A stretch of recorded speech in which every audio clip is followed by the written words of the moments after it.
I think we're pushing the link. All right, we're live. Let me go get the link. I'll go put it on the. Why don't you tell a story real quick, Willie, that you just woke up while I get this link out everywhere?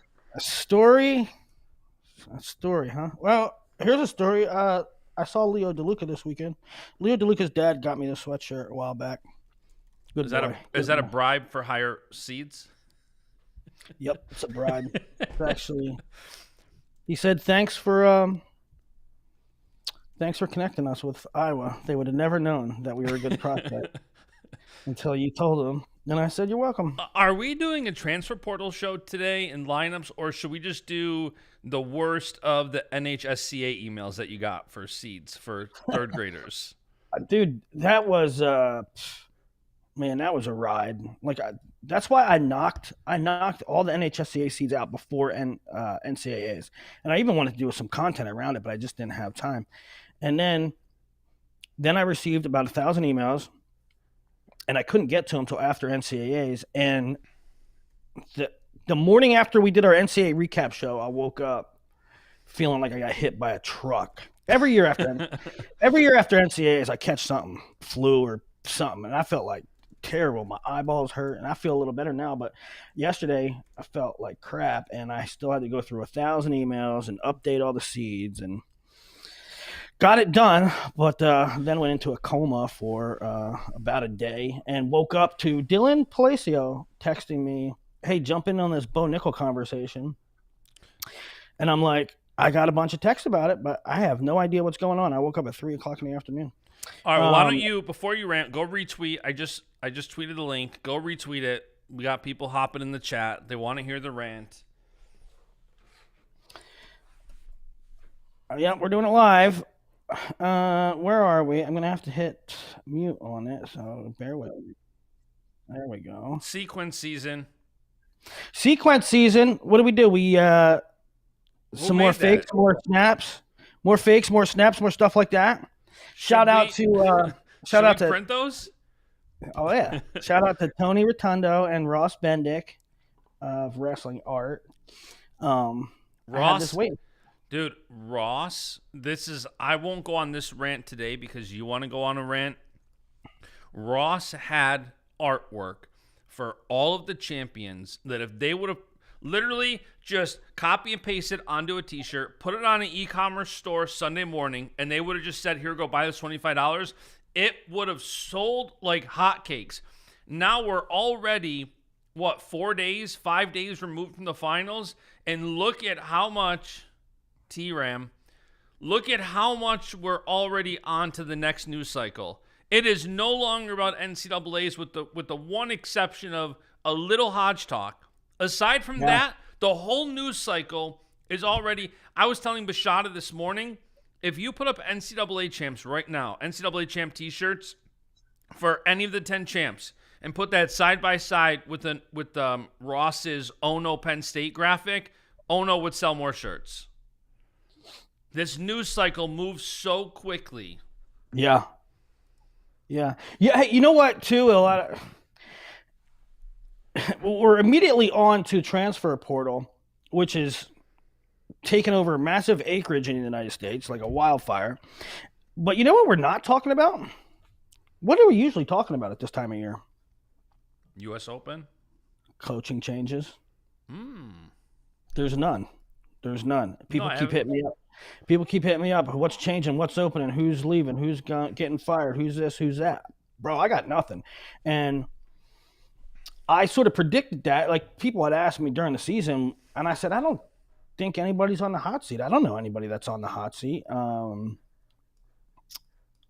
been saying for a little while, people were saying Bono, because Bono had a bad year this year, but I'm like, nah, I don't think he's going anywhere. But other than that, I didn't think, and Bono had kind of a good NCAAs postseason. He gets Goebel in, who wasn't even on the freaking radar, and he had an excellent tournament from Fugit.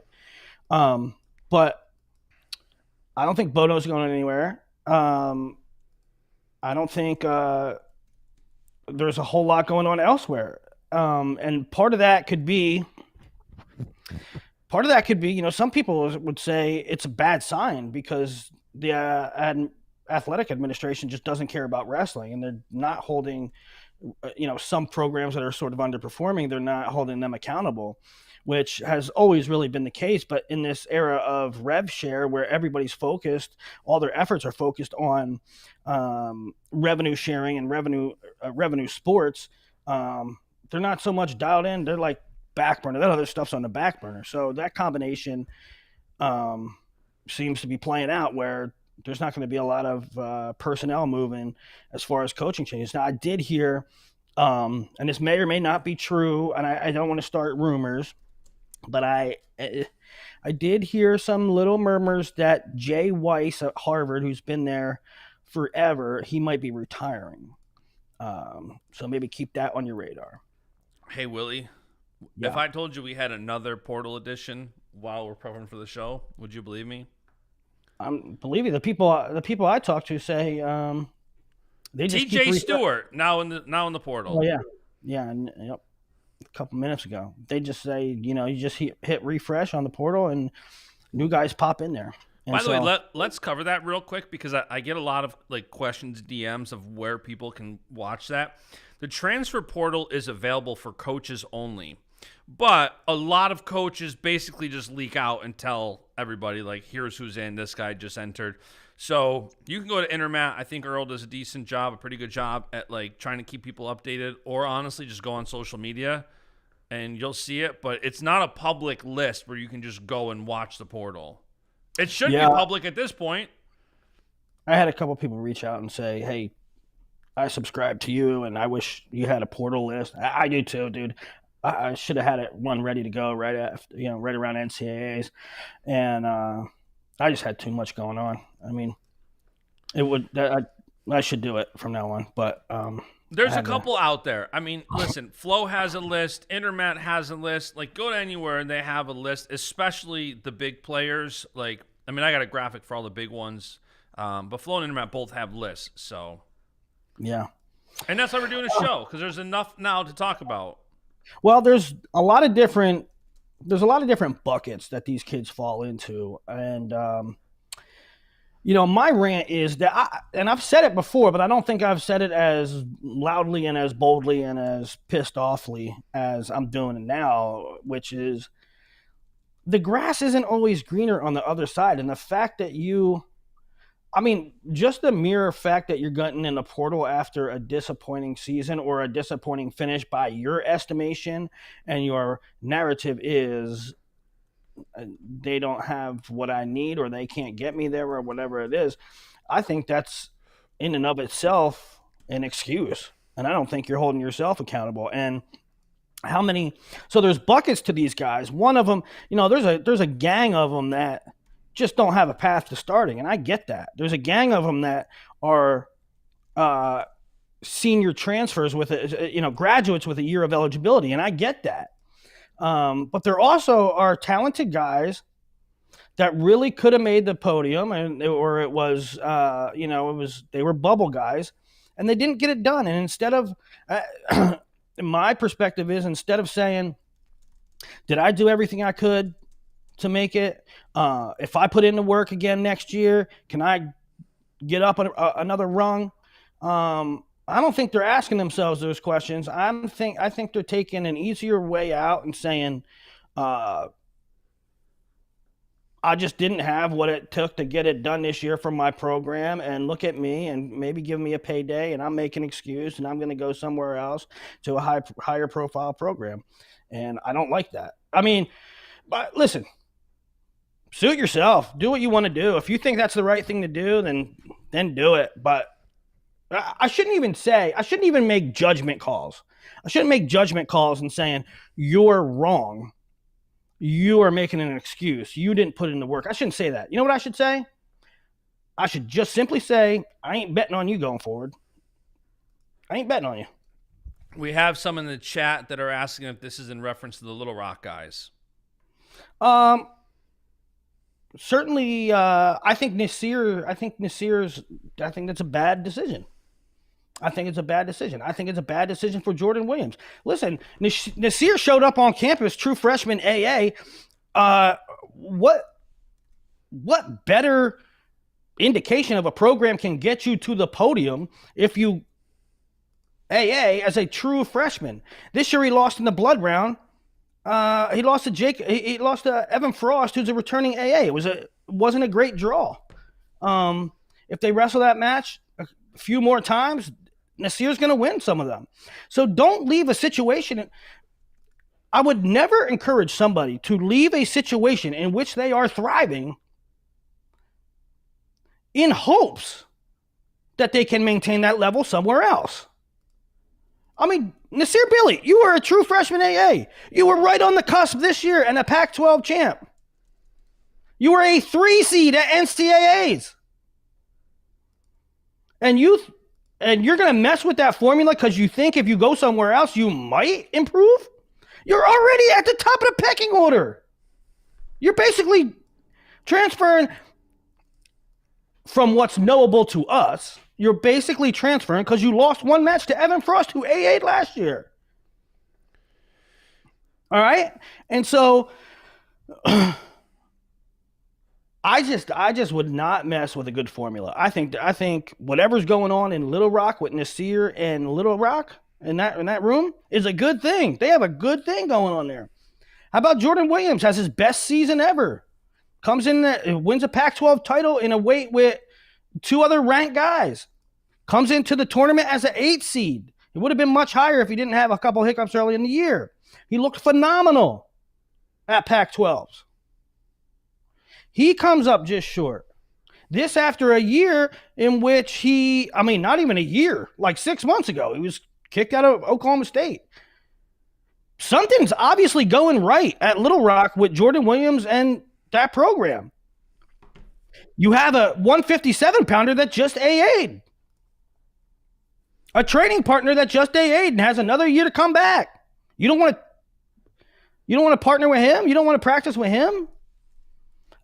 All I'm saying is the grass ain't always greener. Now, Willie, one thing I'm seeing on Twitter is people talking about poaching. And we have made it 12 minutes and 21 seconds into this show without you talking money or poaching.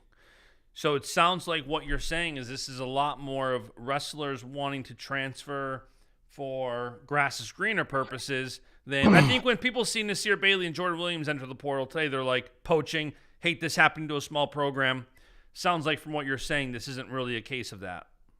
I don't know. I don't know if it's a case of poaching or not. I mean, Nasir and Stephen Little last year at NCAAs were literally contacted. We're literally bumped in the shoulder. Hey, why don't you give our program a look? Why don't you give our program a look? So they were definitely illegally talked to last year. And that certainly planted the seed with Nasir, right? I mean, you can't remove that from the equation. Last year, somebody tried to get him on the NCAA floor. And I know that Nasir and Jordan just went in today, but those wheels have been in motion. I was told like Monday that they were going in. I was told on Monday that they were going on a visit to Missouri. Well, I was just going to say, we had a list. We've been trying to work on this show for a couple of days, and it's funny because there's guys that we're hearing, hey, so-and-so's getting an offer, he's going in the portal. So-and-so is likely going in the portal. Hey, so-and-so called so-and-so. There's a lot of like conversations happening before guys even get to the portal. Yeah. Well, I mean, you don't wrestle your tournament on Saturday and then fly home on Sunday and have a visit lined up on Monday if there wasn't some things already going on, right? And there was also, I will say this though. I mean, I don't know who's contacting who. Maybe Nasir, and I'm not trying to be naive, but I'm also trying to not blame programs where they're not to blame. Because I know for a fact that programs were hit up in roundabout ways, meaning wrestler X had a cousin or an uncle or a buddy or somebody, ex-coach, call Nebraska and call Ohio State and call Arizona State and say, would you be interested? Okay. I know for a fact that those things happen. So it isn't always the coach. It isn't always the program that's doing the first word, the first contact. And so, yeah. But I will say you're right in that in past years, I did hear more chatter about unsolicited contact with athletes. This year, it seems to be less. Well, and that's what I'm saying. Like it seems like there was, and Although it's riders guys got hit up. Riders guys got hit up unsolicited. we are only 1 week into the portal, so it's still very early. A lot of the bigger rumored money transfers last year happened a little bit later, where we were talking about it, where guys can now just enroll at a school. They don't even have to technically hit the portal. And it's funny because nowadays I feel like message boards turn into, oh, so and so said this, so there's weight. But it's crazy how much there's just like rumors out there. What I was doing, people are asking me like predicted lineups. And I was going through basically just graduating seniors, returning, red shirts, in a couple of transfers, and just trying to do some best guesses. And we're going to talk about that in a bit. But it's funny because I was doing Iowa, and people keep saying, ooh, I'm hearing maybe Rocky Elam at 97. I'm like, what? So I text Rocky. I go, Rocky, are you in the portal? No. Okay. Has anybody reached out to you? No. Okay. I'm like, have you seen the rumors? He's like, yeah, I saw him. That was the first, to me, that I was even considering transferring. So it's crazy how much some of this just becomes out of thin air, turns into something. Now, who knows? Maybe somebody sees Rocky's name and sees like, oh, that's actually a good idea. Is he interested? It's wild. Well, the Rocky stuff started immediately when he said he was going to medical redshirt, and then everybody connected dots and said, who needs a 97 next year? So I don't know. I would not be surprised. I know Rocky says there's been nothing yet, and I tend to believe him, but I don't think that's a dead end. I think there could be some. I think Rocky could move. 100%. I don't think that just because he's not in the portal right now and hasn't entertained offers. I think when the dust settles, offers start getting made, and I think, it's funny. You already have AJ Ferrari in crystal ball at Iowa State, and I was looking. I'm like, did I miss something? You're like, no, I'm just. Yeah, crystal ball. One of the funnest things to do is crystal ball right after NCAA ends. Take out all the guys that graduate, account for weight changes, account for things like transfers that you think would happen or are rumored to happen or make sense. That being said, it's kind of, and it's a good look. If you go look on Matt Scouts on Rockfin, you see crystal ball for next year. It gives my projected top 16 at each weight and what schools they'll wrestle for. But even in that, and final team scores, but even in that, it might not be decided till August. It might not be decided till June if Brock Hardy's going 41 or 49. So that messes all kinds of things up, right, in crystal ball. Iowa and other schools, but I'll pick Iowa. Iowa might not. The odds are Iowa's not going to stand pat. I have Iowa with what they have now, but I think it would be surprising if they didn't pick up one or two guys, right? I think it's interesting. Crystal ball gives a really good look. If you're a wrestling junkie, you'll eat that stuff up. However, it sort of is incomplete because we're not past free agency season. And one of the things that I like about crystal ball so early is you do get to see kind of if all of a sudden, even now, Oklahoma State picks up Swiderski. Like, you start to add pieces and you start to see how that changes projected team scores, projected lineups. Sure. Like, it's fun to look at during the offseason. Yeah. Logan Lampier says about the 30-man roster limit, and that is a good nugget to put in. However, I don't think it's not what everybody's raging about, right? Nobody's raging about the backups that are going to get in. We're raging about. I mean, listen. I'll just say it. I'm biased in the sense that I like all American caliber guys to be at smaller programs, right? I don't. Number one, I like as many teams to have a shot at an All-American as can possibly be. And number two, the philosophy. I don't think messing with a good formula is very intelligent. I don't think that just because you're doing pretty good, but you might have had a blip, and now you should change up the whole scenario. I don't know. Yeah. Hey, do you want to do like a portal rundown and kind of highlight who's in and where they might go? Let's do a portal rundown. I'll make my predictions on all of them, or if they already committed, I'll give my 2 cents on the move. All right, because everybody should be in here. I just added Stewart. Brian Soldano. First of all, Tay Gadiali, Campbell to Michigan. I think it makes a lot of sense. Tay is from Michigan. He got one more ride. The weight clears out. I mean, I can see the pros and cons of it. Again, I would have liked to see him stay at Campbell. I don't know. I mean, training partners the room will probably be better because they have so much invested there with, they have Mason Paris in the room, and they have Heinzelman who'll still be there, and they have who else they got? They got a lot of guys to roll around with, right? And KJ's there.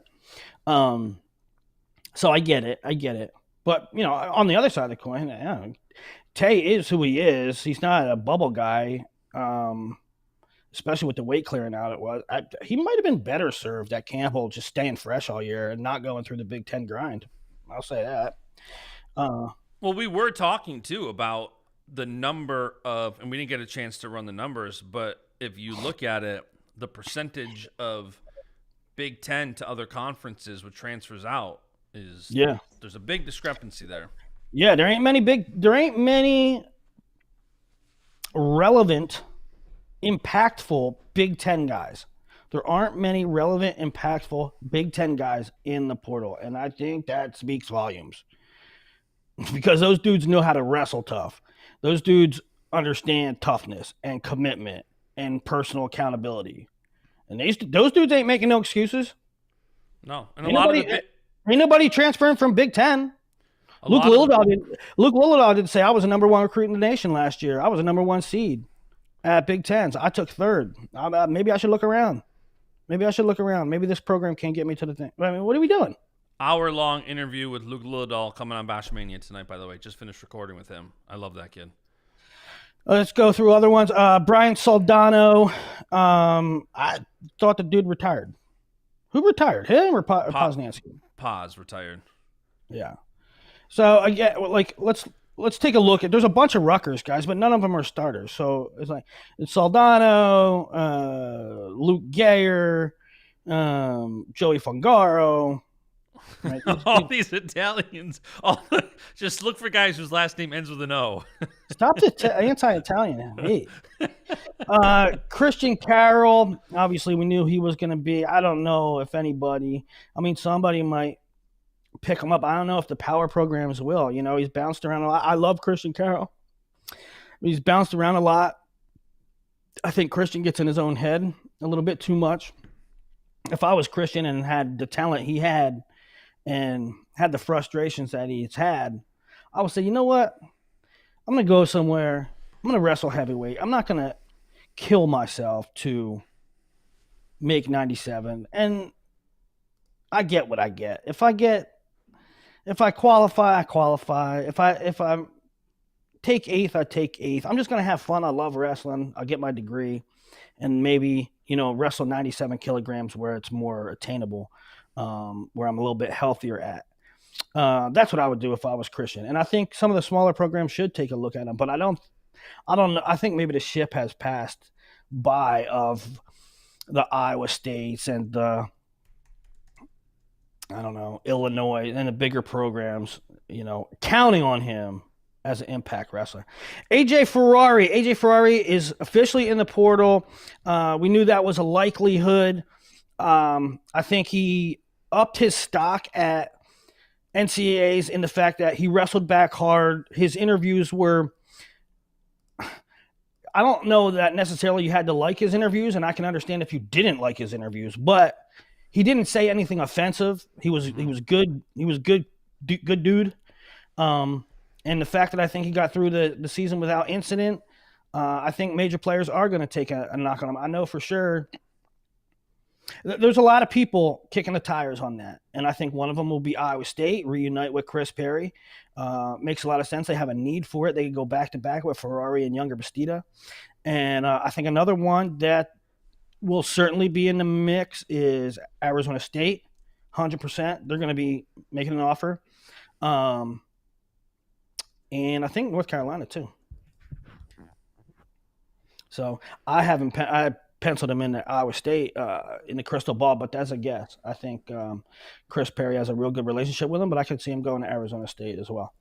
Hunter Katka, Virginia Tech, is behind Jimmy Mullen. I think he's would be a good addition for a lot of teams. He would be an upgrade at heavyweight for a ton of teams. I think he's probably a round of 16 guy or at best a blood round guy, but he will help you win a lot of duels. He does have an outside shot at blood round AA, I guess. He'd be a good upgrade. I don't know, and I know there's a lot of people that like him. I think Rutgers is in the mix for heavyweight bad, and Hunter Katka is an East Coast boy.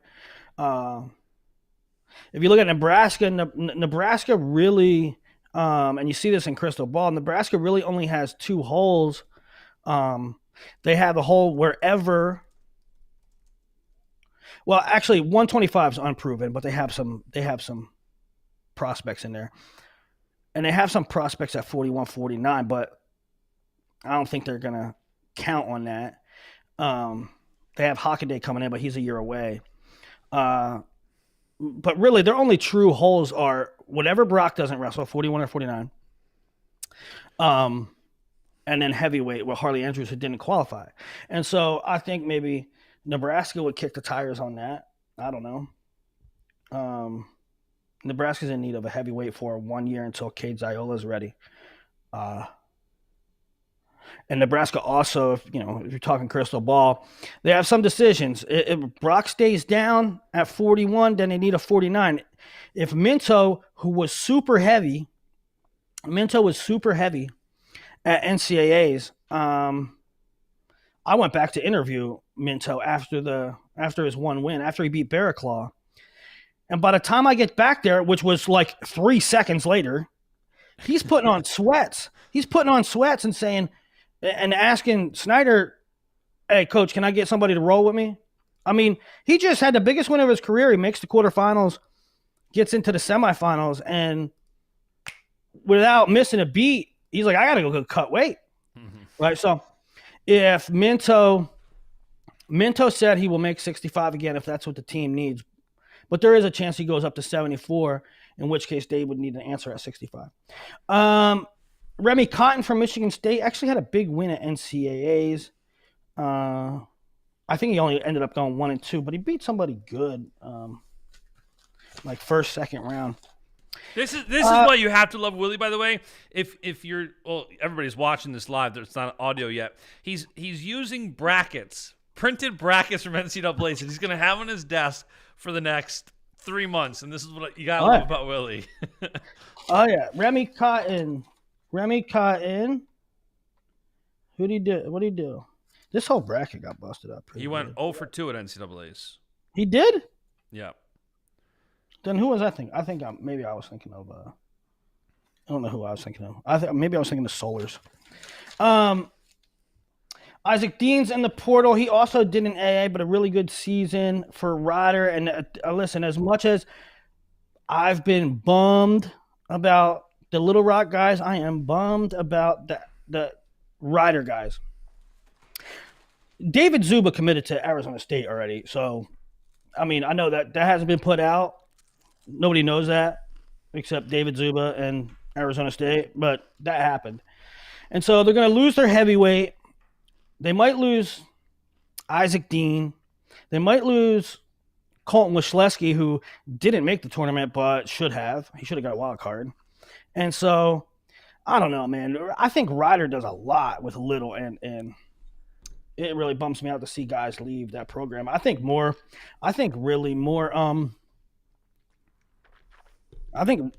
big boarders should take a chance on Ryder. I don't even think it's taking a chance. I think they should consider Ryder. Ryder gets it done. I mean, this year with Sammy Alvarez, last year with Quinn Kinner.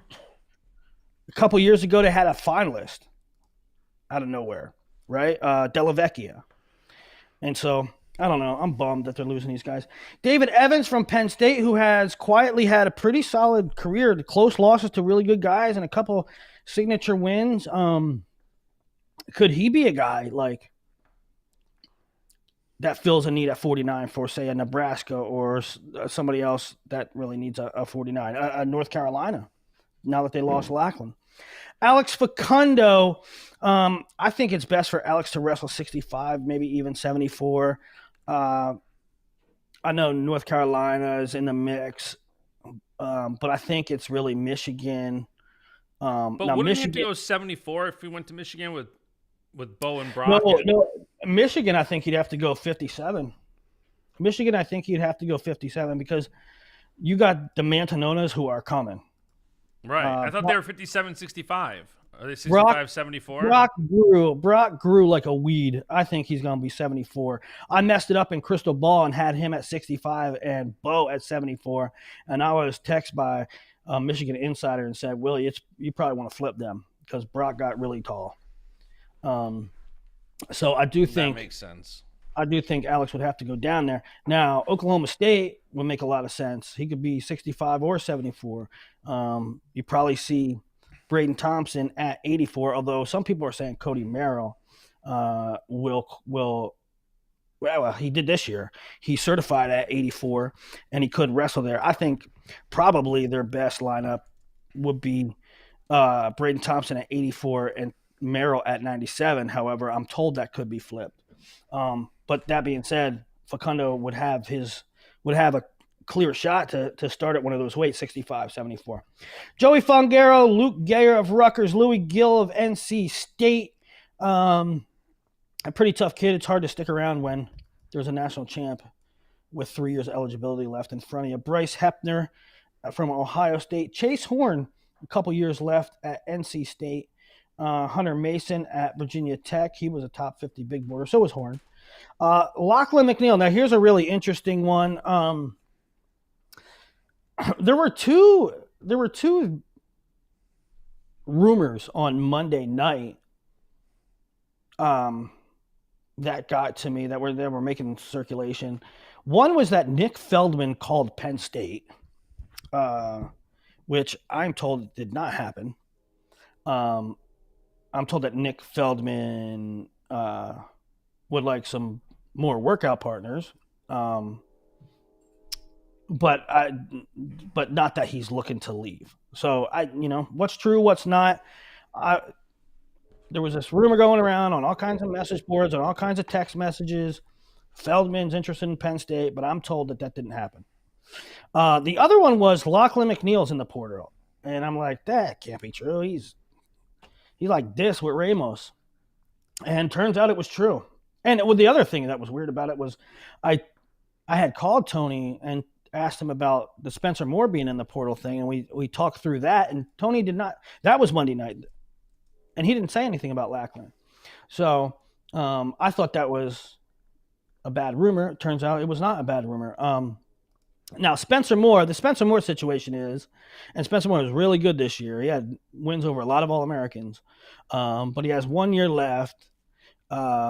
His wife, yes, you got that right, his wife wrestles for Presbyterian, and I'm told he's going to Presbyterian to be with her for his last year. That's what I heard as well. So that's Spencer Moore. Lachlan McNeil, the initial word when it was confirmed that he was in the portal, the initial word was Michigan or Ohio State. Since then, there have been overtures to Nebraska, which makes a ton of sense. Husker Willie, so happy. Well, it makes a ton of sense. You'll work out with. I mean, the guy wrestles. But if Hardy goes 49, does it make that much sense? Is he going to go down to 41? I was told if they bring in Lachlan, Hardy goes 41 and says, "Hell yeah, let's ride." Now imagine that, and somebody in the chat just said, imagine if Nash was still wrestling for Nebraska instead of just playing football. Yeah, well, I think Nash is done now, right?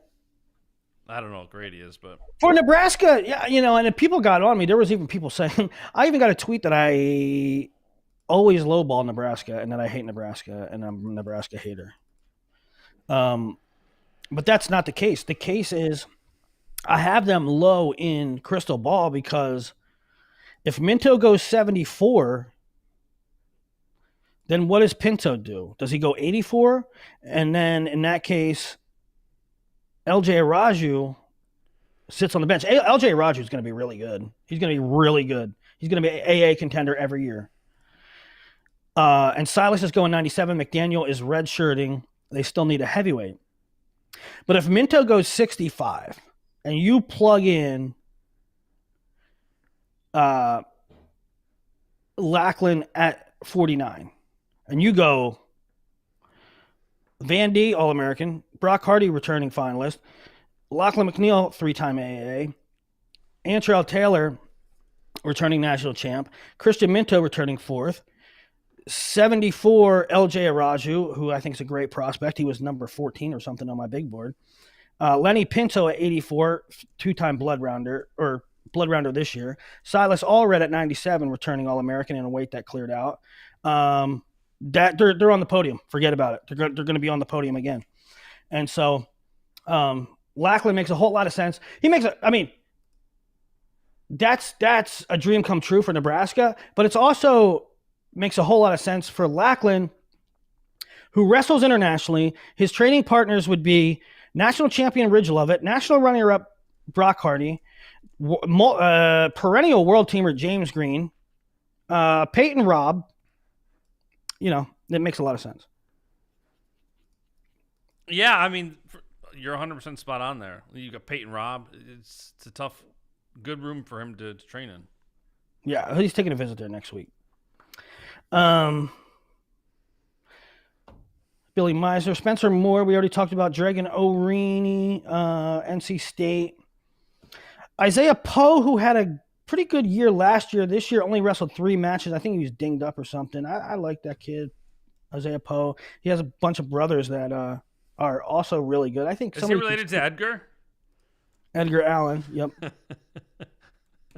Caleb Rachi, another one, 149 from Iowa. I think there'll be a lot of interest in him. Zach Redding, I would be all over Zach Redding. You know my opinion on him. I've said it 1,000 times. I think he's a really good 33-41 for somebody that needs them. I think he's a difference maker. I don't know if he AAs, but I think he's AA material. I think he's blood round material, no matter what weight you put him. I think he helps you win a lot of duels. Gary Steen of Penn State, Mike Slade Campbell, Casey Swiderski already announced. Casey Swiderski at 41-49. I think at this point he's 49 from Iowa State. Now, Lachlan only has one more year, which is pretty perfect for Nebraska, actually, because they got some guys coming in, and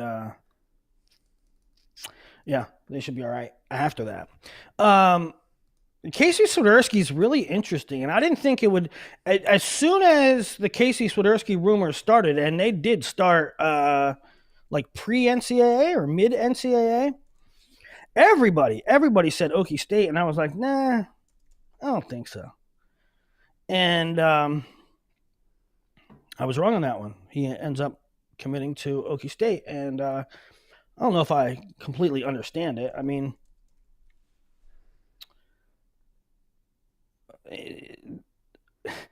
Okie State already has a ton of talent there, at least young talent. I mean,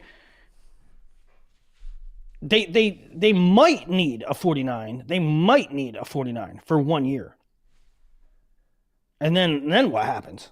I mean, Is he going to beat out Sergio Vega? Is he going to beat out some of these guys they have coming in? I don't know. And the reason I didn't think is because Casey had gotten in some trouble at Iowa State, right? So Jordan Williams gets kicked out. You're trying to clean up the culture, and then you bring in Swiderski. And I'm not trying to say anything about Swiderski. I freaking love him. He's a freaking warrior. You love Swiderski. I do. I love Casey Swiderski. I think he's a dog. I'm just saying the optics of it. Somebody gets in trouble and they have to leave, and then you bring somebody in that got in trouble. So I don't know. Blake Mangum, does UVU get any of these guys with Adam coaching now? I would consider it. I don't know what some of these guys in the portal how they view Adam Hall, but I would think about it for sure. Did it get out what happened with Swiderski? I think it was just a bunch of typical college stuff, like having a beer in public or something, And I'm not saying, please don't make it out that I'm saying Swiderski's a bad seed or like a troublemaker. I'm just saying you're replacing a guy that got kicked out with a guy that got in trouble for kind of the same things, All right, who else? How bad was Keegan's injury? Keegan tore his ACL. David Zuba, rider, that's already done deal. If you look up David Zuba on WrestleStat, pretty solid guy. 1 year left at heavyweight, and he's committed to Arizona State. Now, what the number is on that, everybody gets mad. I never put out numbers, but everybody says I do, which is really weird. The Hawkeye Report loves to say I put out everybody's numbers for portal and what they got. Except for I only put out Iowa's numbers. I don't put out anybody else's. Well, that's totally not true. I think I put out numbers twice. What they're talking about is when Minio tweeted that Buchanan got this, I tweeted, yes, I heard the same. And I think one other time I put out a number, maybe Jacory. But Zuba, it's not those crazy kind of numbers. It's sub six figures. Kyson Terakina, another Iowa State. Okay, so let's talk about Iowa State for a moment, because I'm getting these things where what's going on at Iowa State? Should I do a voice? Isn't that, well, time out. You are the genesis of what's going on in so-and-so with the what's going on in Columbus. So you can only do your own voice there, because you are the genesis of what's going on in underscore. All right, so no voice, but what's going on in Iowa State? I don't know. Kyson Terakina, I don't think according to what I hear, he don't live the life, number one. He don't live the life. And number two, he's going to get beat out for the starting spot anyway. So, okay, that's one instance. Another instance is Casey Swiderski. Swiderski got in trouble a bunch of times, doesn't want to wrestle 41. He wants to wrestle 49, and he's not beating Pinero. Okay? Then Chittum has bounced around from program to program, and are you all that surprised that Chittum's in the portal? So, yeah, you got 3 guys in the portal, but it's not like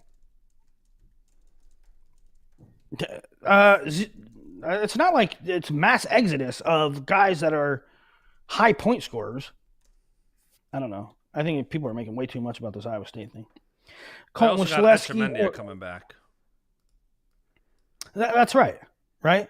Well, and think of it.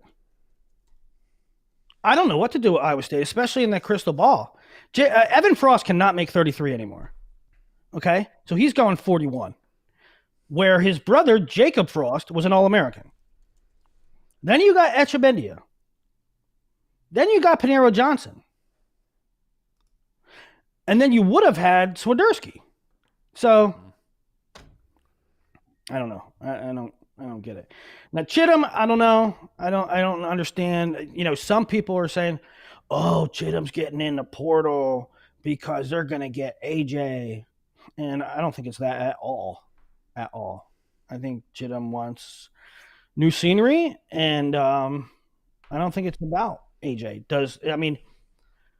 Did Chittum and AJ, were they best friends at Blair Academy? I don't think so. But was that why? Was that totally why Chittum left Iowa? Absolutely not. People got that story twisted. That was not why. That was not the why Chittum left. Nasir Bailey and Jordan Williams. Listen, these guys are good additions anywhere. They're great prospects. I love both those kids. When Jordan had to leave Okie State, I reached out to 10 different schools and said, take a chance on him. Take a chance on him. He's a good kid. And I love the fit with Little Rock. I thought he had an excellent year. I hate that he's leaving, but I do think that he can be an awesome asset for whoever gets him. And again, I was told Monday that they're going on a visit to Missouri together, Nasir and Jordan. So we'll see. I know Nasir also reached out to Nebraska, which would be really benefit. I mean, Nebraska could use him in the sense that they could redshirt him and then put him at 41 because Nasir still has a redshirt available. They could redshirt him and put him at 41 when Brock, and I think he does want to move up to 41. However, they got Hockaday coming in, and they don't want to mess with that. They really like Jake Hockaday out of Indiana. TJ Stewart, 184, and I think we all know the story there. I mean, when TJ's clicking, he's a dangerous man, but he ain't always clicking. It's also funny with TJ that he had a great year last year, and then there was murmurs of him going in the portal last year. Stays there, and now this year does not have a good year, and he's in the portal. Yeah. I mean, I think for TJ, I think it's about owning. I think it's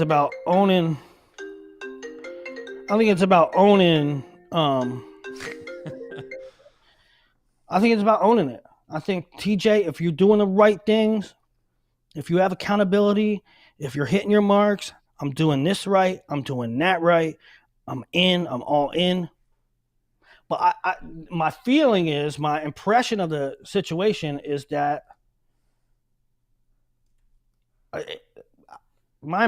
sometimes it's really easy for TJ. And so he doesn't have to put in a work ethic that he thinks he does. But I think when he does put in the work ethic, dude's a dynamo. And so. Yeah, I mean, everybody saw what happened with his first year. His redshirt freshman year, takes 7th at NCAA's, ACC champ. Like, kid has so much potential and talent. Yeah. I love him. I love him. I love his old man. And I hope it works out for him. I do not think, and the Stewart family has not mentioned this, hinted this. I do not think it's Virginia Tech staff's fault, right? I think it's TJ. And when he's doing what he needs to do, he'll have great success. And so, Virginia Tech, to me, that staff you can't talk highly enough about. They're freaking great, man. They're freaking great. Yeah, I mean, their success speaks for itself. I mean, they've got so much success. Sometimes a wrestler needs a change of scenery. It is what it is. Yeah. Not just wrestler, an athlete. Sometimes athletes need a change of scenery for whatever reason. We see it often, whether it's grad students, whether it's stuck behind somebody in the lineup. Sometimes a change of scenery is just What's Yeah. what Yeah. seems best for somebody. Also, speaking of Virginia Tech, and this one's we got a couple. So that's the end of the list for guys that are in the portal as of now. There'll be more tomorrow, but there are also several that are rumored, and have not been in the portal yet. One of them we talked about in Rocky Elam. We actually talked about Feldman too, but I don't think that's. I was told that's not true. Hey, since we're talking Virginia Tech, do you want to talk the big flip? Well, yes, but before we talk about that, let's talk about Lucas Byrd, because there was a lot of chatter even during the season that Lucas. Time out, Willie. You were sleeping, so you probably didn't see this. New York Post put out an article today. I just keep sending everyone to Jacob Casper. This is the article. This is the headline. Illinois 5'5" wrestling star celebrates NCAA title by embracing towering girlfriend. Short Kings, stand up. He's putting getting us all on so our much. back. He's getting so much credit and publicity, and they play into it. For those who might not know, like him and his very tall girlfriend, they play into it on TikTok. So they love all this extra coverage and like Short King content they're getting. Hell It yeah. plays right into what they're doing on TikTok. But there was a lot of chatter during the regular season. I mean, even prior to last year, that Lucas Byrd was interested in Virginia Tech. And if you don't get it, don't blame yourself, because I don't know that I get it either. But there was a lot of chatter. I'm sorry. I shouldn't say there was a lot of chatter. If you talked, there wasn't a lot of chatter. It wasn't out there. But if you talk to Illinois insiders, they were saying that Lucas would like to maybe go somewhere else for his final year eligibility. All right. I don't know why. I don't know if it's about money. I don't know. I mean, listen, you're a national champ. You got Jeremy Hunter there, who I love. Jeremy Hunter is awesome. He got you to the pinnacle of the sport, pinnacle of college wrestling. I would stick around, but there's been murmurs that Lucas to Virginia Tech might be a thing. I don't know. Okay, so then let's talk about the Jayden James flip, and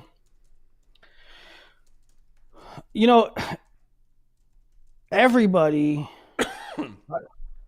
loved Jayden James as a prospect. Everybody that follows recruiting, I was the kid. For context, he's fourth on Willie's big board. For context, yeah, and he's fourth behind. I mean, the dude could be one. He's fourth behind Bo Backett, Jack Forrest, and Drayshawn Ross. I mean, these guys are amazing, right? And Jayden James is not. To me, he's not even like 1D. Like he's in the conversation. If Jayden James goes on and has a better collegiate record resume than those three guys, I am not surprised.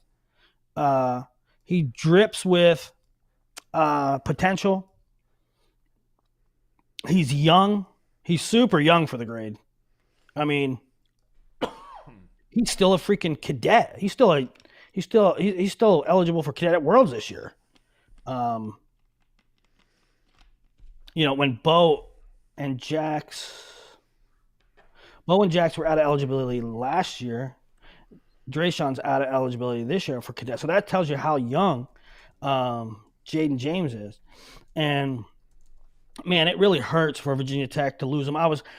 So his recruiting timeline was everybody that is a good recruiter was on this dude from Jump Street. And I mean everybody, all the top programs. And including Nebraska. Listen, Nebraska's running back coach is Jayden James' uncle. And so Nebraska was like, oh, we got a shot, But then he didn't even go on a bunch of visits. He went to Tech and then committed. And I was like, hell yeah, good for Tech. They got a monster coming. And I don't know what the I ain't gonna talk about what the reasons were, but it was around the time that Bo committed. It was right after Bo Bassett committed that I think their camp, the James camp, was like, let's just take a look around. We're not decommitting, but we should have at least went on our visits because they didn't go on visits. And so Jayden like kind of quietly opened things up, and this is the result. He committed to Penn State, which I think is a fantastic marriage. I think he's going to do excellent there. And I think a lot of the initial reaction, or a good deal of the initial reaction to Jayden's going to Penn State was, where's he going to fit? Well, I know they got a log jam. I know they got a lot of talent in the area, but I think he fits in perfectly at 174. If you do the years of eligibility, I mean, provided like PJ, who could get big, I think that PJ 65, Jayden 74 is sort of, there's a very clear path to that being the case. And he would slide in after Levi. Because I saw some people talking like, oh, he wouldn't even start right now. Well, he's young still. Well, he got another year of high school, and Right. he has a red shirt available. And If Levi doesn't redshirt, James will have a year of high school, and he can redshirt and then take over for Levi at 74, and it's a clean transition. yeah. So I get the initial reaction. Oh my God, they already have so many guys in that area. Well, I think part of it was they don't understand Jayden's frame. Like, Jayden wrestled 150 this year, right? And so they go, oh, well, how the hell does he fit? They got Kasich, and they got PJ, and they got this guy, and they got that guy. He ain't staying at 50, bro. That dude's going to get big. Yeah, I definitely think that was part of the confusion, is just looking at his high school weight with no context. Yeah, no, he got a big old frame. He got a big frame. Dad's big. His brother committed to Boston College as a running back, and then he flipped to Notre Dame. So yeah, they're big boys.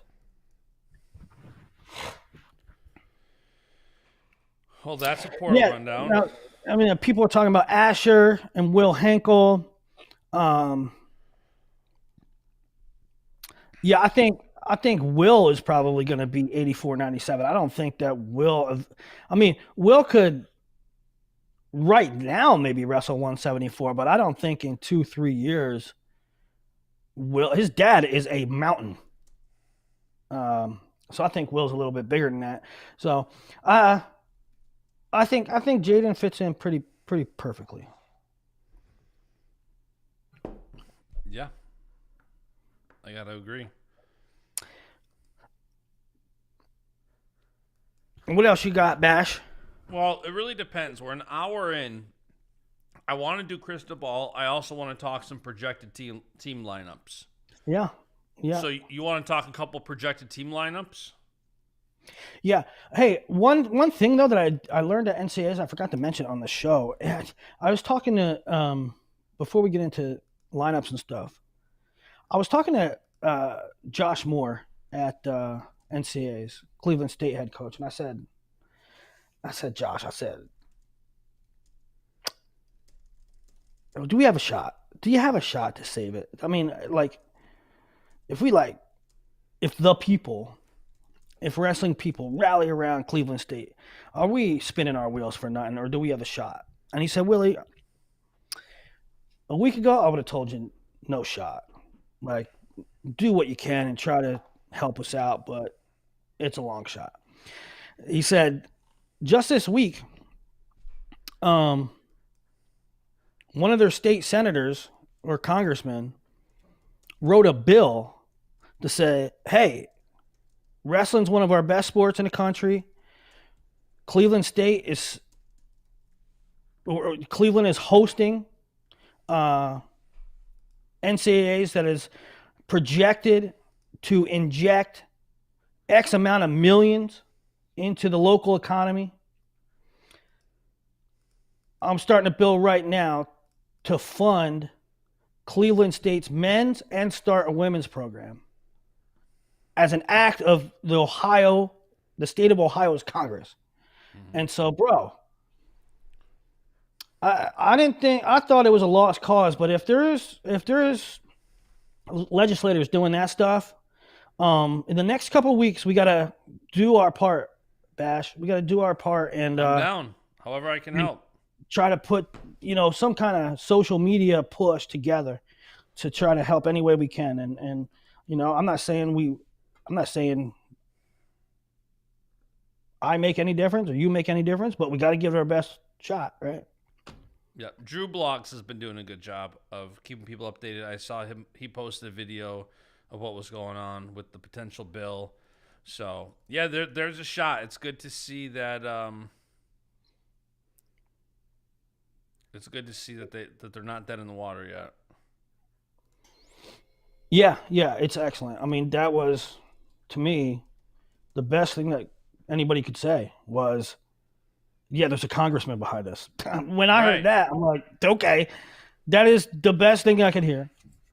Okay, let's get into who do you want to know about? Who do you want to talk about as far as Why don't we just lineup? go? Why don't we just go through a couple lineups, and we don't have to go in too deep because I feel like we could spend a lot of time on every one.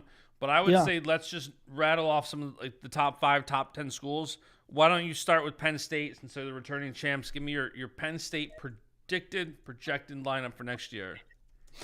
Well, we went through this whole show. I think we maybe mentioned Ono once, but that is enormous news. I forgot about think- that because I just spent like Luke and I just spent 10 minutes talking about it on that podcast we did. Oh, did you? What was Luke's take on it? He loves it. He loves it. I don't want to spoil too much. Go listen to that. That'll be out tonight. But, I was telling Luke, I'm like, people really haven't been talking about it with all this, Portal stuff. Ono to Penn State stuff. But it's like, man, Ono's a double junior and senior world champ from last year. Lillidahl is learning a lot from him, and he kind of says, like, what he's learning from him specifically. So it was fun chatting about that, his perspective. It was, dude. There's a good portion of posters on the Hawkeye Report that are good, solid people, but they also have per capita the highest rate of insane humans, and they lost their mind over the Ono thing. This is bad for the sport. They just bought them, and this and this and that. And I mean, I'll go on record and say, give me as many foreign world medalist wrestling in NCAAs as possible. I love it. Well, too, like Luke tells a story about how like Ono basically approached Cal and Case and were like, I would love to wrestle here. And then they started looking into the possibility of if it could happen. And listen, it is a different world when you're talking NIL for foreigners versus domestic. And I said the same thing about Lachlan McNeil because I'm like, guys, Lachlan's Canadian. Now I don't think he has dual citizenship. I think he's on a visa. I don't know, but when you're talking about a foreigner, it's a very different world for NIL. They cannot take NIL unless it's in their home country. So Right. you see like some bigger basketball players and you see I think a couple football players taking NIL deals, but they have to do it in their home country. So Lachlan would only be able to do deals in Canada. Ono would only be able to do deals in Japan. They can still do stuff, but it's a lot different than just your standard NIL. 100%. Now, they could very well pay him through a club as a resident athlete. Yeah, there's a lot of ways around. I mean, There's some loopholes, but right, they can't get the NIL like other. You could go throw a duffel bag on his porch at his grandma's house, whatever. Like there's Right. But I also am fully on the train. Like when they say Ono was bought, look, the way I understand the timeline of events is that Ono came over to train. Hey, let's get a different look. Let's get a different feel. Penn State produces a ton of NCAA guys, and they produce a ton of the world medalists for Team USA. And let's go over there and train. And people have done that before. Foreigners have done that before. So Ono comes over here to train, and he sticks around and watches some of these dual meets, and he watches NCAAs where there's 18,000 people. He says, I want to do that. I want to do that. Hey, before you guys start saying Penn State bought Ono. Why don't you go look at the crowd at Worlds? Go look at the crowd at Worlds. Go look at the crowd at the Japanese NCAAs, the Japanese version of college championships. Go look at those crowds. Go look at how that's set up. And then go look at a duel at BJC. Go look at NCAA semifinals, that arena.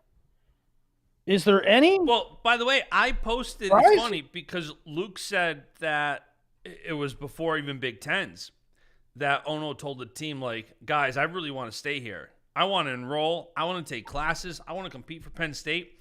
And I posted the video on Instagram in my stories. I'll have to repost it now that I was just showing Willie the other day.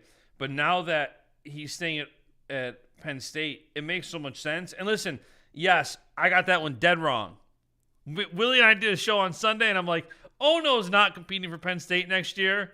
Monday morning, he goes in FRL, he goes, I'm competing. And that dude's hilarious. On FRL, Piles goes, what weight are you going to wrestle? He goes, I told the coaches 127, 125, they said fine. I told them 133, fine. 141, fine. 49, fine. Like, the dude's funny. Yeah. And so for Crystal Ball, I put him 41. And back to like being surprised or not surprised. He was putting out stuff that he like, Here, oh my look God. Watch, ready? Oh my, This is him during the duel. He was loving it. He's walking around with his phone, taking videos everywhere. Like, so the dude is still a U20. He's here, loving life. He's soaking up all kinds of this collegiate atmosphere. He likes the room he's in. He's young. He's posting all this stuff to social media. So when people said, well, I think he's going to wrestle for Penn State, I was like, yeah, that does not surprise me whatsoever. He's eligible, and he's very open about how much he loves this stuff. Mm-hmm. So I don't know what his eligibility is. Does he have 2 years? Does he have 4 years? I don't know. What weight will he wrestle?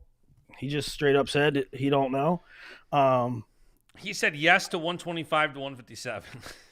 So, I put him at Crystal Ball at 141 because, and here's my rationale for it. By the way, in retrospect, I wish I put him at 33. But, well, if Blaze and Davis both have a red shirt, which they do, and one wants to red shirt, Ono could very easily just slide in there and it's a done deal. Sure. I think you have to consider his international weight, though, too. On one hand, he wrestles 61 kilograms, 134 pounds. But so some were saying he wants to go down to 57, which is a different... In my mind, I'm like, nobody that wrestles 134 and makes weight makes 134 pounds once every 6 months is going to want to make 133 every week and 3 days in March. So that ain't happening. So I'm going to put him at 41. But to hear some people talk, he's going to go down to 57 kilograms for the Olympics. So maybe he wants to stay small. Maybe he wants to shrink his body or just stay within shooting distance. So at that point, 33, I think, becomes realistic. 25, I think, to forget about it. He ain't doing that. I don't think. So 33, 41. I went 41. Maybe I should have had him at 33. I don't know. But Penn State has a lot of options. Luke, did Luke say anything about holding 25 for another year or how long he can do that? And I think he can hold it for at least one more. Yeah, he's walking around at like 32, 33. Like, he's not getting that heavy. So yeah, so that's fine. So they'll have Luke at 25 again. And then Ono or Blaze Davis. And then Ono or Blaze Davis at 41. And everybody's happy. Now, Willie, I got a question for you. Because now that we're talking about predicted Penn State lineup and we're not talking transfer portal, what are the odds we see a Nagao portal before the season? I wouldn't be surprised. I mean, Davis beat him out for the spot, although he was injured, and now there's even more bodies in his way. I don't know. I wouldn't be surprised. So we got 125, 133, 141 in some form or fashion. 149 will be Shane Van Ness. And with Ridge Lovett, Kyle Parko gone, Shane Van Ness a true title threat again. Tyler Kasek, a true title threat again. 65, Mitchell Mesenbrink for the Hodge. 74, Levi with Hamidi and O'Toole both leaving. 84, probably Zach Ryder, right? Has right. to be the clubhouse leader for to start at 84. I mean, the only reason you wouldn't say Ryder 84 is if Barr came down to 84. I don't think Barr is going to be a runner-up, lose by a takedown in the national finals, and say, "Yeah, I got to go down to 84." You just to a guy that graduated, right? To a 6th year, 7th year senior, like Barr has no reason to go down to 97. I really thought heading into this season, I really thought Barr 97 next year he'll come back down. That being said, two things happened. Barr like legit put on good weight, number one, and number two, he's a title threat at 97. So right. Why go 84? I think 84 might be the most dynamic weight next year as far as new blood. When you get in Angelo Ferrari, Max Mickinelli now at the top of the pecking order. Zach Ryder, LJ Araju, who I was talking about. LJ Araju, I think he was world 5th at juniors and lost to Zach. He lost to Zach at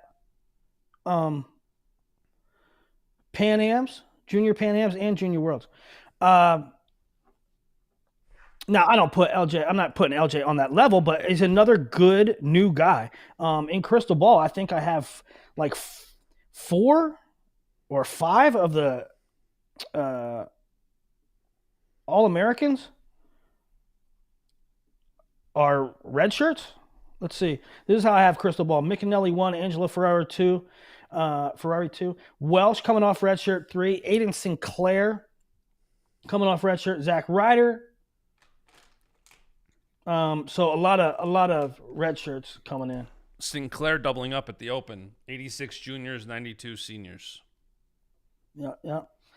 Barr and then who at heavyweight? Marisola, I would imagine. Marisola. Yeah? Yep. I wonder if now Connor has been on the trajectory and the path to be the next heavyweight at Penn State. I wonder if the day-to-day goes such that Connor doesn't beat Barr. Like I'm not beating Barr for the spot next year. If that is the case, I wonder if Connor considers going up. I don't know. Yeah, it's going to be interesting. So that's Penn State, man, and they ain't going away, and they're not even really taking a dip. It's incredible to think that they lose Kirkfleet and Bartlett, and they really don't miss a beat. In fact, I have them in Crystal Ball just about the same amount of points. And honestly, somebody got mad at me big mad. Oh, it was Eddie Woody. Eddie Woody, he was a Division I wrestler. His kid is really good. He transferred. He's from Illinois, but he transferred to Southeast Polk, Iowa. And his kid's really good. Won a state title this year. It's really good. But he commented on Crystal Ball and said, "How are you going to have Antrell third? You better get how does it? What he said was, you better get new batteries for the Crystal Ball." It's like, I saw that. I don't know how to tell you this, Eddie.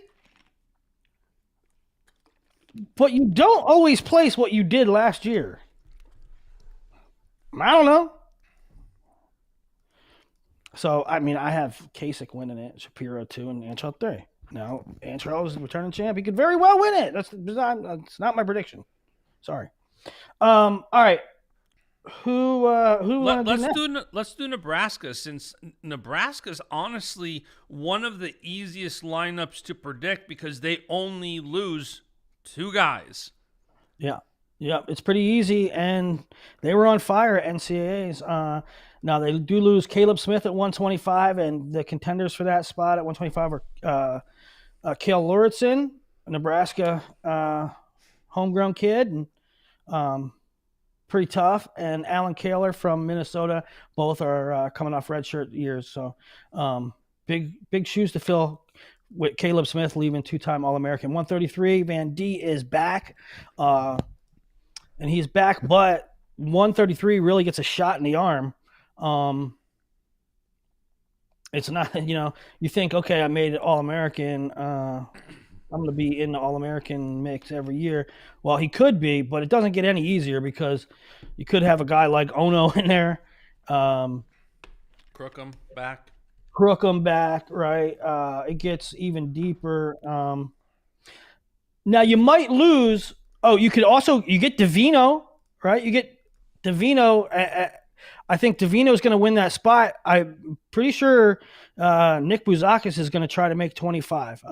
That's what he's going to try to do. Can he do it effectively? I don't know, but I think that's in play, and I think Davino. So you AA, but now you bring in maybe Ono, Crookham, Ben Davino. Now you could lose two good guys too. I would not be surprised to see Zeth Romney, who is huge, move up, and I would not be surprised to see Nasir Bailey move up. But yeah, that's Van D at 33. 41 is Brock Hardy, returning national finalist. 149. That's a big question mark. Do they get Lachlan? Maybe. If not, do they get Ratchie? Maybe.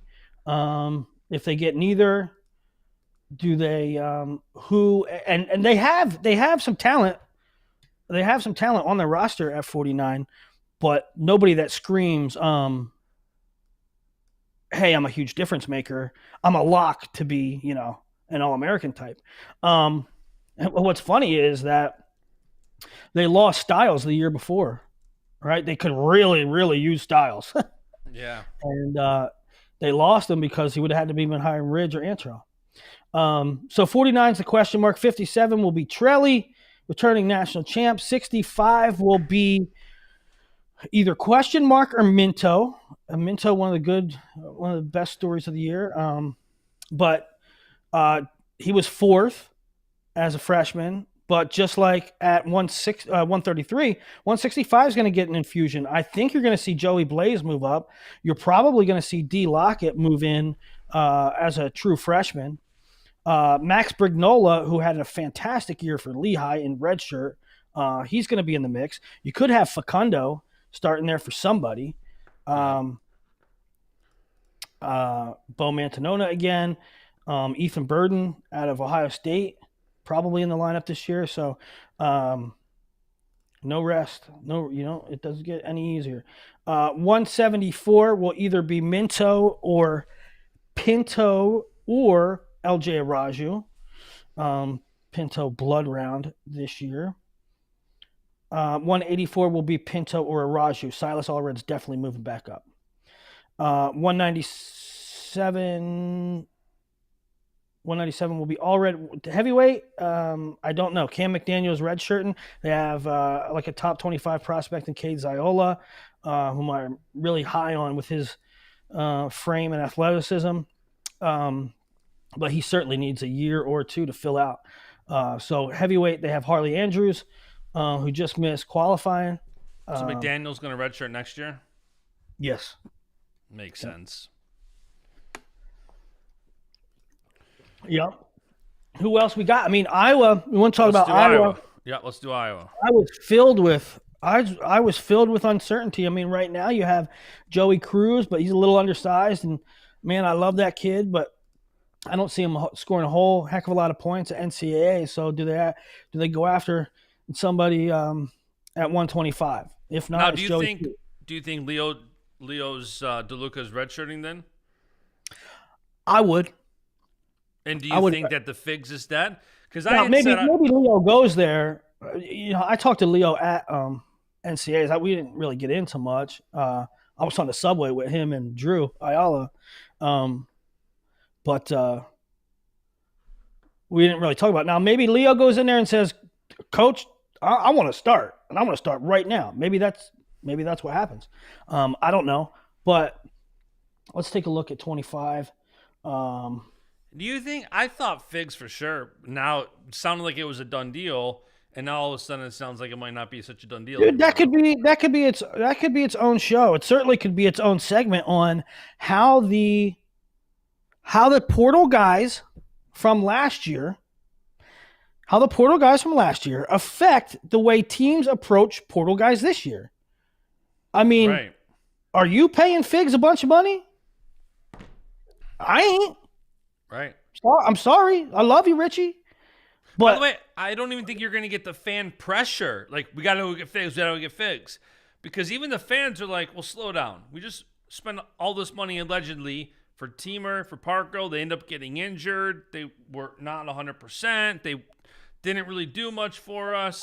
You know, you had a lot of ball breaking from people, like most expensive tournament points ever and all this. It's like, I think even the fans are like, well, wait a minute. You know, do we really need him, especially after his NCAA performance? I mean, what you found out is that you can't count on these older guys, especially with 1 year left. They could get hurt. They could be played out. That motivation might not be there. College wrestling's a grueling sport, and when you get in your 6th or 7th year, especially because of these COVID years, you might not be getting the guy you thought you were getting, or maybe you get him and he is the same guy and he gets injured. So I really think that if this was 3 months ago, people would say Figs to Iowa. Tom Brands would probably be saying, let's get Richie Figs. Now, present day, I don't know.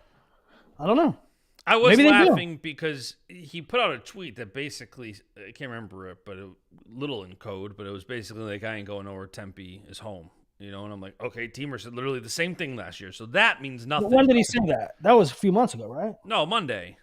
Oh, Monday? Yeah, but again, so did Teamer. Like, that's kind of part of the, you know, some of these transfers that are not in the portal kind of just quiet the talk by saying, I'm not going nowhere.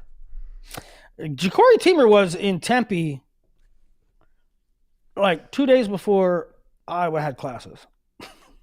Teamer didn't even know he was going until he did.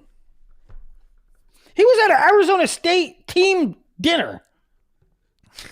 That's crazy. I swear to God, bro. He was at an Arizona State team dinner. Next morning, he woke up and flew to Iowa.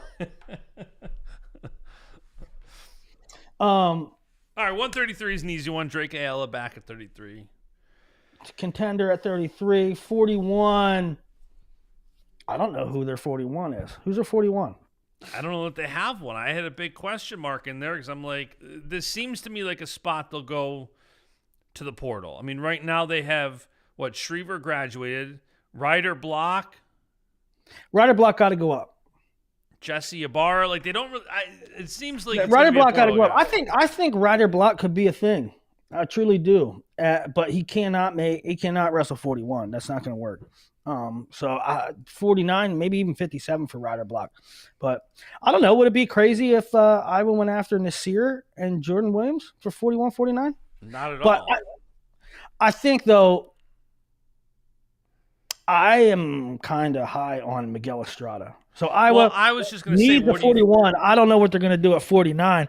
I don't know what they're going to do at 41, but I think 49. I'd be okay with Estrada. Well, you got both Victor Voinovich and Miguel Estrada at that 49, 50, 57.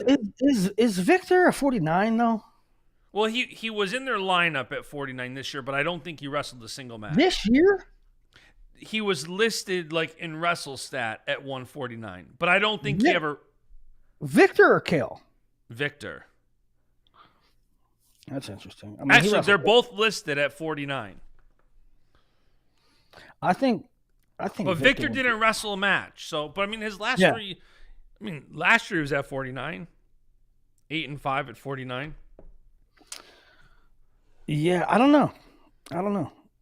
I would be okay with I got to figure out 41. I'd be okay with Estrada at 49. Estrada or Block at 49, Voinovich or Block at 57. Caliendo, of course, you got back. Willie, why are people saying Caliendo 57, Kennedy 65? That doesn't make any sense to me. Like, that's not happening. Caliendo is shredded down at 65. I never ever bought into that. They've been saying that for 3 years, and I never bought into it. I said it ain't happening. But listen, if you're an Iowa fan, like you want that lineup, I don't blame you. You want it, yeah. Correct. I mean, and with Messenbrink always around, I mean, Caliendo, if he could make that move, he could get his title. I mean, it better chances at 57 than 65. But and it would probably help the team because it would slide another All-American candidate. I mean, if you could go Caliendo, PK, Arnold, Arnold, Ferrari, I mean, that'd be a beautiful thing for Iowa. And so I think it's they're wishful thinking for the right reasons, but I don't know if that can happen. Yeah. So then you got Caliendo 65, then you got Kennedy / Arnold at 74. I don't. Oh, who do you have? I got Kennedy. I don't know how you put. I don't know. PK was 4th. I get it. Then what? You got Arnold not starting next year? One of them can't start. One of them cannot start. One of them cannot start. I mean, I got Patrick Kennedy as a freaking finalist next year. And actually, I don't. Results do. Haynes was 3. Kennedy was 4. They're the 2 top returners. I don't know how you pull a projected finalist. Yeah, no, that's a good take. Gabe could move down and win the spot. I mean, he might beat PK in the room all the time. I don't know, but I am not picking that at this point. Yeah. That makes sense. 84, you got Angelo Ferrari, who, I mean, he looks like a title contender, even though he's a freshman. It's tough treading. You got Max McAnally. 184 is the most exciting weight next year, right? Looking at it like early. I mean, yeah, absolutely. High intrigue there. Max McAnally, Angelo Ferrari, Rocco Welsh, Aiden Sinclair, Zach Ryder.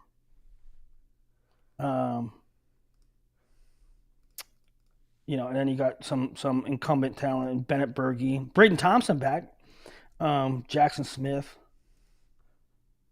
DJ Parker, Dylan Fishback. But yeah, Angelo should be in the mix. It'll be really interesting to see how that shakes out. That could go any number of ways. Now, Ludington, remind me, you think he's going to redshirt or you think he's going to go next year? I mean, they could. If they don't get anybody in the portal, they could use him. What do you give? Give me a 0 to 100% chance that AJ Ferrari's in the Iowa lineup next year. AJ? Yeah. I don't think I don't think Beth Gates leaves him in. The language he used previously, and maybe like what I heard. I mean, I think it was. I don't know. I don't know if it was in print or on record or off record, but it doesn't sound like she will leave him in. And so, it would be wild. It would be wild. I ain't rooting against it. I'll believe it when I see it. The Iowa State makes the most sense. It does. Dresser's philosophy is big on second chances. You have the Chris Perry and AJ Ferrari. That's. It cannot be understated how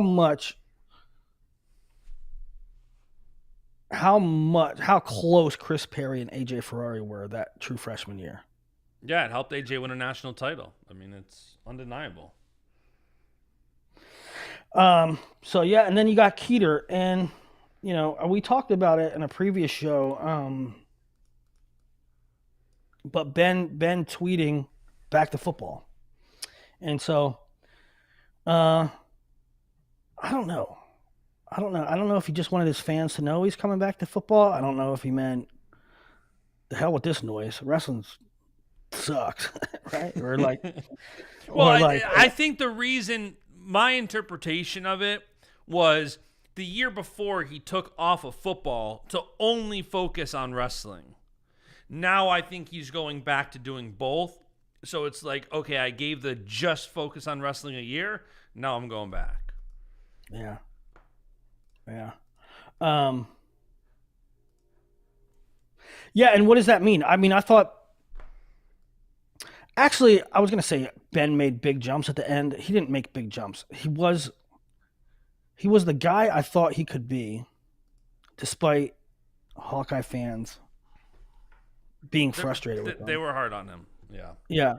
And so, but does him playing football and coming back in January stunt his growth? And I mean, that's not even a question. Of course it stunts his growth. If you're wrestling, you're getting better at wrestling. So it certainly stunts his wrestling growth. However, does it stunt it enough? I mean, does it stun him enough that he drops? Because he's still going to be really good. And Gable left, Hendrickson left, Treffin left, all these guys left, graduated, and so he's going to be way up there. He's going to be way up there as far as projection. I mean, I have him at 5th right now behind Trumbull and Taylor, but he very well could be better than that. I mean, he could be a top 3 guy. Yeah, no, for sure. Especially if he puts on a little bit of weight for football. I think that'll help him. Okay, so we did the champs, Penn State. We did the runners-up, Nebraska. We did the 4th place team, Iowa. Let's do Oklahoma State. Let's do Oklahoma State. 125. You got Spratley moving, coming back, returning NCAA champion. I have him clearly a top 3 guy, and I don't think there was much of a question at 25 there. 133. By the way, Oklahoma State has a lot of horses coming in at 25. For when Spratley's done, but that's not for a while. 133, Okie State. I have Sakamoto in. And I think if they work with him over the summer, I mean, he didn't look horrible on top and bottom against Drake. I mean, if you get him working top and bottom in September, he should be pretty fine. He's going to be good on his feet.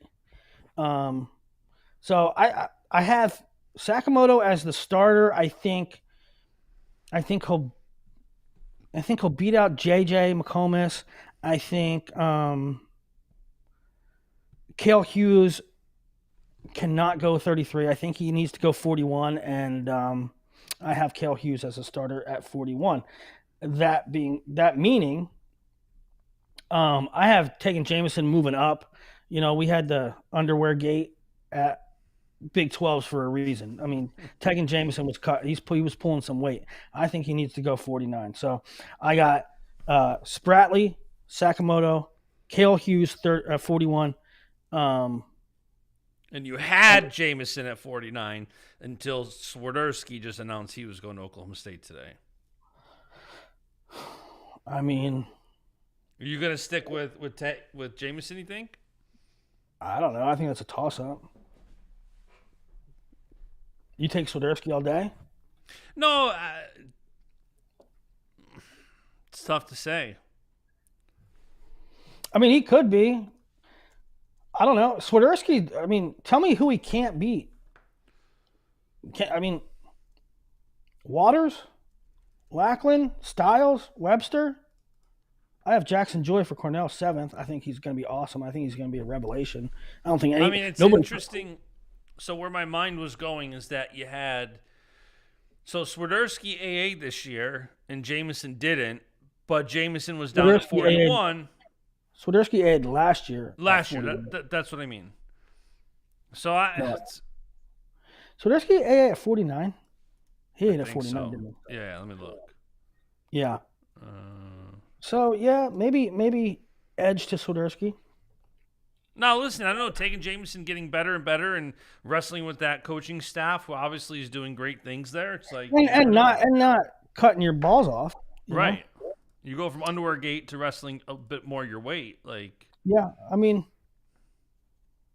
yeah, Swiderski could be top 5 for sure.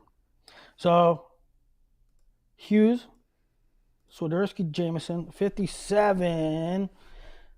Who we got at 57? It would have to be Teague Travis, yeah? Or Landon Roby Doo. Be interesting to see, right? That's a key what Oklahoma State is going to do with their true freshmen.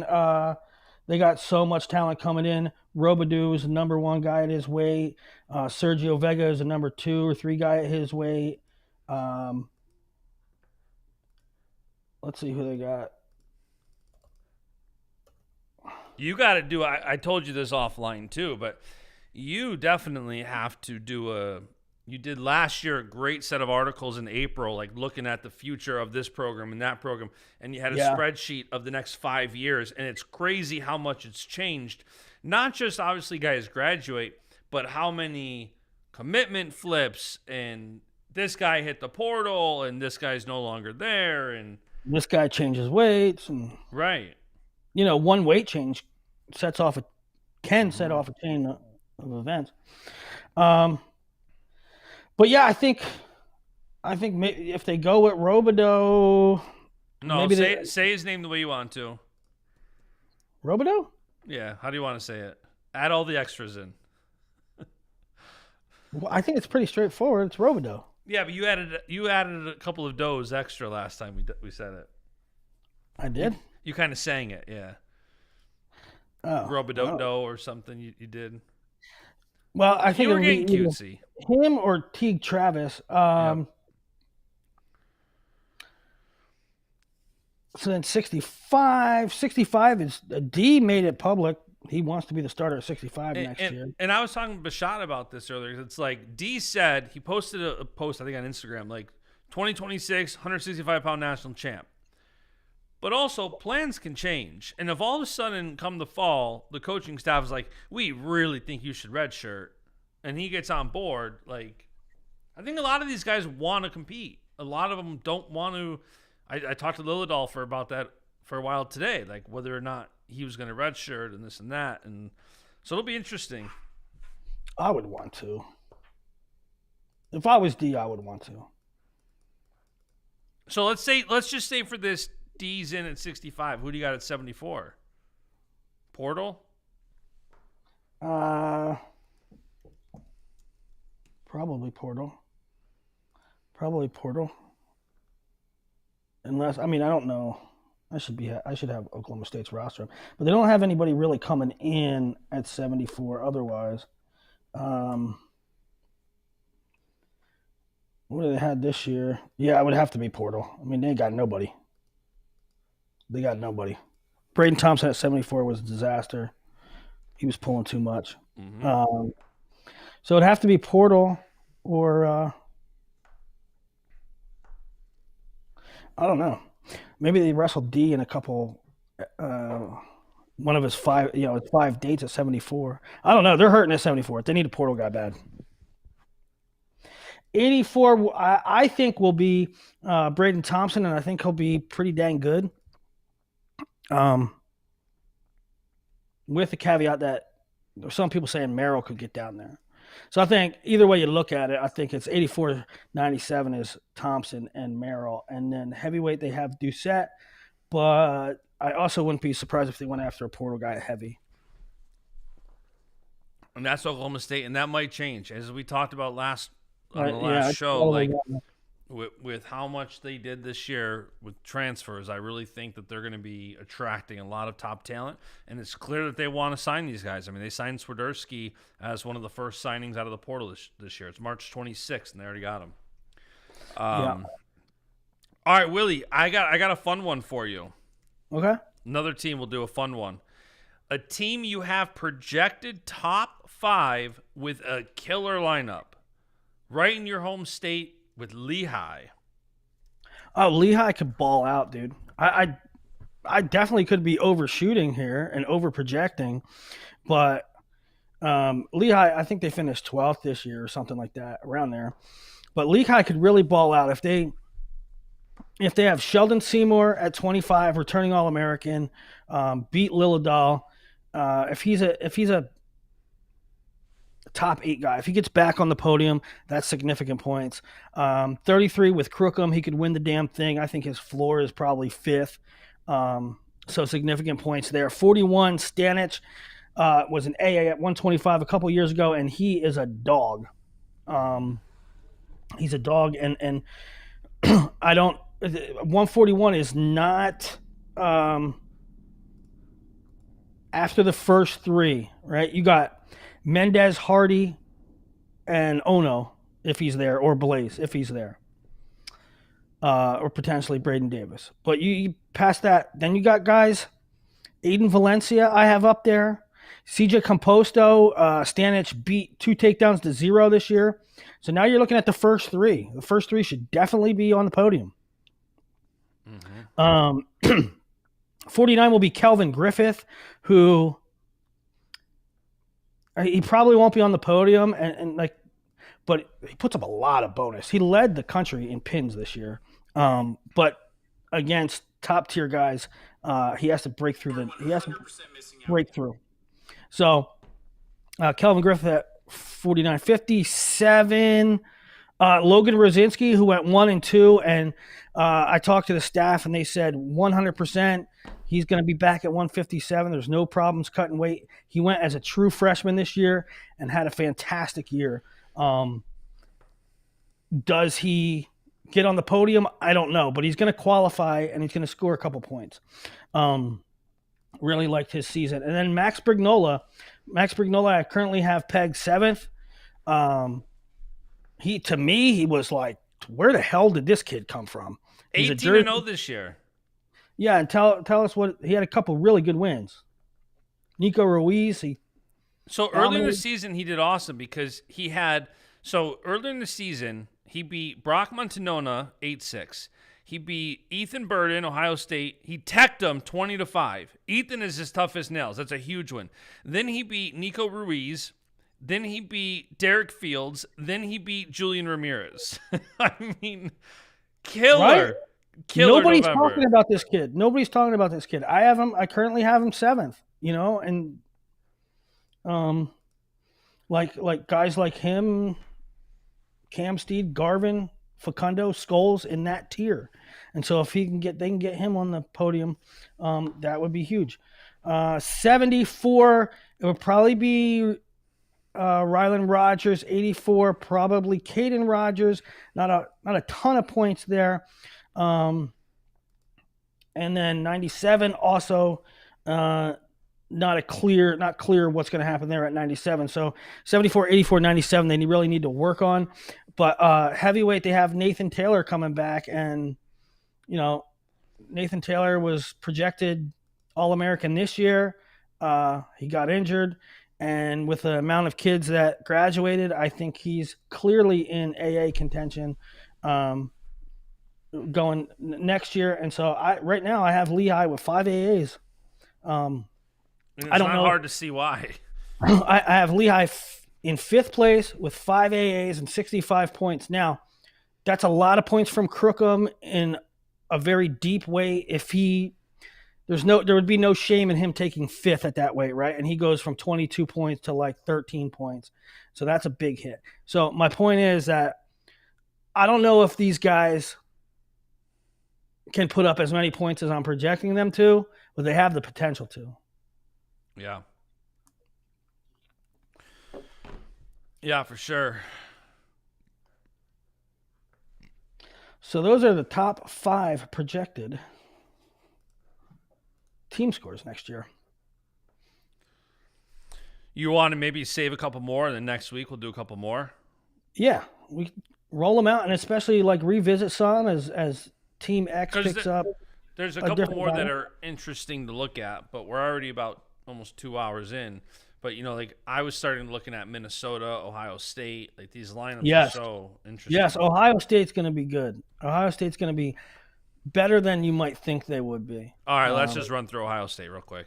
No, we'll save it for next show. Okay, we'll save it for the next show. A little meat on the bone. We did a couple-hour show, and we'll do another show next week with maybe another portal update, and we'll do more projected lineups. because Ohio State's lineup looks great. Minnesota's lineup looks great. There's a lot of you have NC State 7th, Virginia Tech 8th. So that's another one.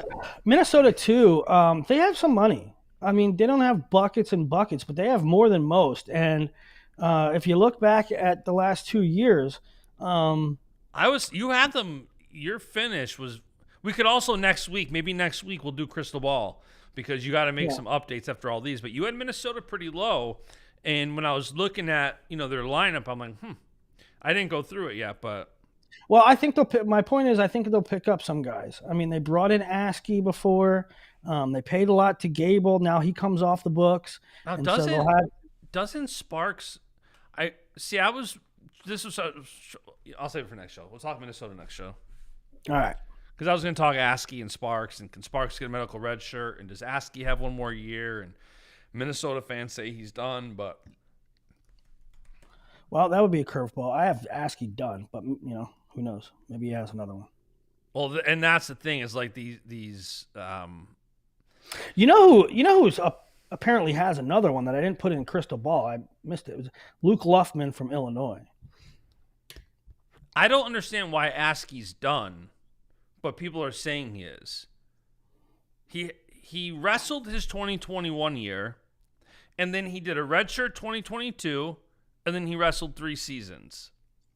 So I don't understand by the logic why he should have 100 one more year. He should 100% have another year. Because he wrestled 2021. So unless there's something missing there. Wrestled 21, redshirt at 2022, wrestled 3 years. This is not even difficult. Right? Yeah. So he should have one more year. And some people are saying Sparks is going to try to get a medical redshirt for 2022, which if he does, he'd have another year because he's got 4 years plus 2022, but he wrestled that 2021 COVID year. Yeah. Well, I'll tell you what, though. Minnesota, we're doing Minnesota now, but Charlie Millard is a hammer. Yeah, I didn't have him in my lineup, and people pointed that out quickly. But I was doing it on the cuff because people were asking for gauging interest, and I was just trying to look at it. But we'll do Minnesota next week. We'll do the next top 5, which is did we do 6? 1, 2, 3. Maybe we did 6. And then we did the top 6. We did 6. All right, so we'll do the next 6 next week because you got NC State, Virginia Tech, Iowa State, Michigan, Minnesota. We'll try to figure out too. Hopefully, we get some more portal updates.